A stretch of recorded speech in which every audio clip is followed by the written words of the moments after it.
Giannis may not ever have to put on a Bucks jersey again to go down as the best player in Milwaukee's franchise history. With all due respect to Kareem Abdul-Jabbar, take a look at just some of the categories that Giannis is the all-time Bucks leader in. Giannis is only on the brink of joining Kevin Garnett as the only players in league history to be the franchise record holder in points, rebounds, assists, steals, and blocks. Like Kevin Garnett, Giannis seems like he genuinely wants to make things work out there in Milwaukee. However, unlike KG, he's already won a title. So, Mark, does Giannis have a path to win a second championship with Milwaukee as it stands right now? No.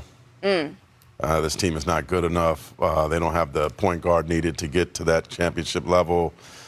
Miles Turner is fantastic.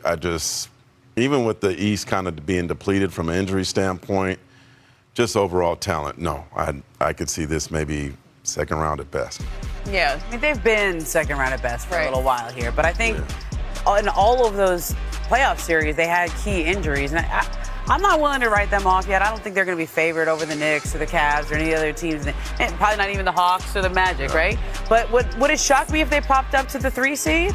No, because they got that man right there. And as long as he still says that he wants to be in Milwaukee and he's on the team, I'm not picking against him. And I think guys like Kyle Kuzma, he's going to be better. He needs to learn how to space and get open for Giannis. It's hard to learn especially in the middle of the year, how to play with Giannis. He had to do that with LeBron. LeBron's a little different animal than playing with Giannis, right? But I think Miles Turner is a great addition, and especially in that East. Especially in the East where so many injuries are affecting. I don't know. That looks limited to me. At the top of the. But isn't he like the best two-way player in the game? Yeah. Like, isn't that supposed to mean something in your prime? Only a few years removed from a 50-point game in the clincher in the NBA Finals. If Giannis is who we all think he is, they should be in the conversation. I'm with Ramona on this one. And we saw Miami Heat get to the Finals, the 8th seed a couple years ago. Obviously, the Pacers, no one had them go to the Finals next year. Have some patience. Let this team come together, see what you have, and guess what? You don't have to win next year. You haven't won since 2021.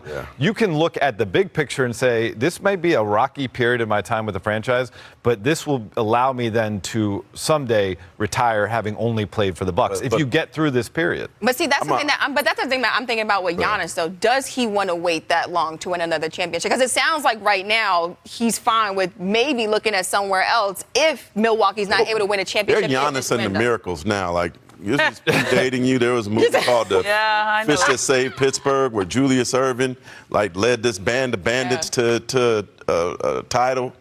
But where are you going to go where it's guaranteed? He just saw Dame Lillard.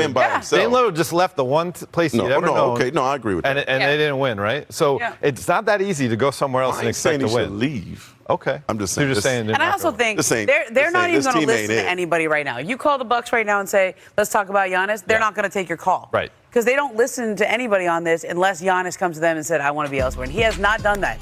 Everything he has said all summer long has been showing that his heart is still in Milwaukee. It seems like he wants to give this another chance. Now, he's obviously evaluating. Shams has reported this at the beginning of the summer and at the end of the summer. And the fact that he's still evaluating at the end of the summer is something to me. Yeah. But Dame wasn't replaced. But think about anybody who trades for Giannis, or if this ever gets to that point, you're going to have to give up so much to get him. I mean, the return for a player like that would be astronomical. Yeah, what's to the point where what team would he even be joining? Yeah, that's my point. That's the other thing, is finding out where he would go, where he would fit in terms of what would be left to give up. Exactly, who's willing to give up those assets. Well, Giannis is across the Atlantic preparing for Eurobasket, and so is Luka Doncic.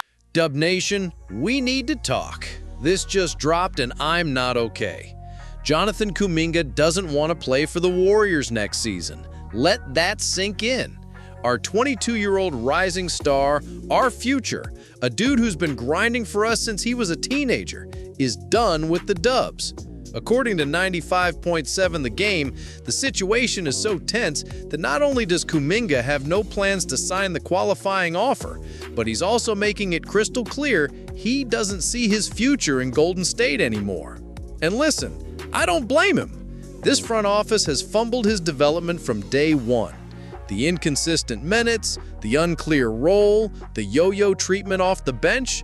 How do you expect a young player to grow when he never knows if he's playing 5 minutes or 25 on any given night? He's not just some project. He averaged 15.3 points, 4.6 rebounds, and 2.2 assists per game last season. He's efficient, athletic, plays both ends, and still has room to grow. He was part of the championship run in 2022. He did everything the franchise asked, and in return, crumbs. Now, he's a restricted free agent, but he's trying to bet on himself, looking for $30 million a year. And honestly, I don't even think that number is crazy. If we had actually invested in his growth, gave him a consistent role, let him make mistakes and play through them like other young stars get to, he'd already be worth that. But instead, what did the Warriors do? They played hardball, dug in, stalled the talks, and here we are, with a completely avoidable standoff that's throwing a wrench into our entire offseason.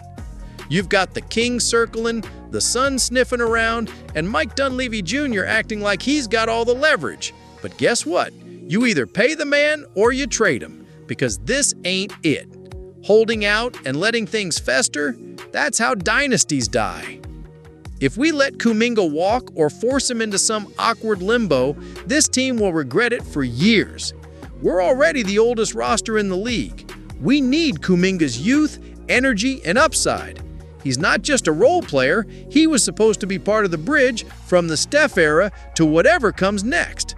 But now, that bridge is burning, and it's not just smoke, it's a full-on fire. Let me be clear, this is a failure from the front office. Kuminga's not some diva demanding the world. He wants a fair deal, a clear role, and respect for what he's already contributed.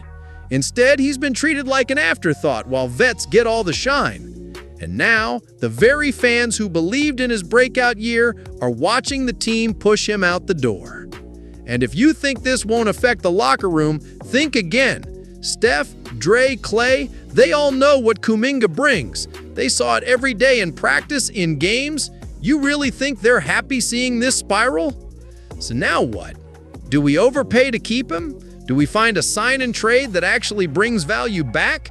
Because right now, the Suns can't offer first-round picks, and the Kings would have to give up Malik Monk and an unprotected pick just to start the convo. That's how valuable Kuminga is. Yet the Warriors act like he's just another expendable piece. I'm telling you right now, if we lose Kuminga for nothing, this might go down as one of the biggest blunders since we let KD walk and got D'Angelo Russell back. Actually, worse, because this time it's not about free agency. It's about pride. It's about player development. It's about failing to recognize what we had. This team is at a crossroads, and Kuminga is the test. Do the Warriors learn from their past mistakes? Do they build a future that actually includes young talent? Or do they double down on the old guard and watch the next wave leave before it even crests? Y'all, I'm heated because this should have never gotten this far. Kuminga's frustration didn't pop up overnight, it's been brewing, and now it's exploded into a full-on crisis. So what do you think, Dub Nation? Should the Warriors pay Kuminga what he's asking for? Should they trade him before it gets worse? Is this the front office's fault, or is Kuminga asking for too much? Drop your thoughts in the comments. Smash that like button if you're feeling as frustrated as I am, and don't forget to subscribe for more breaking news, raw reactions, and everything Golden State Warriors. This has been Warriors Nation News, and trust me, we'll be watching every move from here on out. Stay locked in.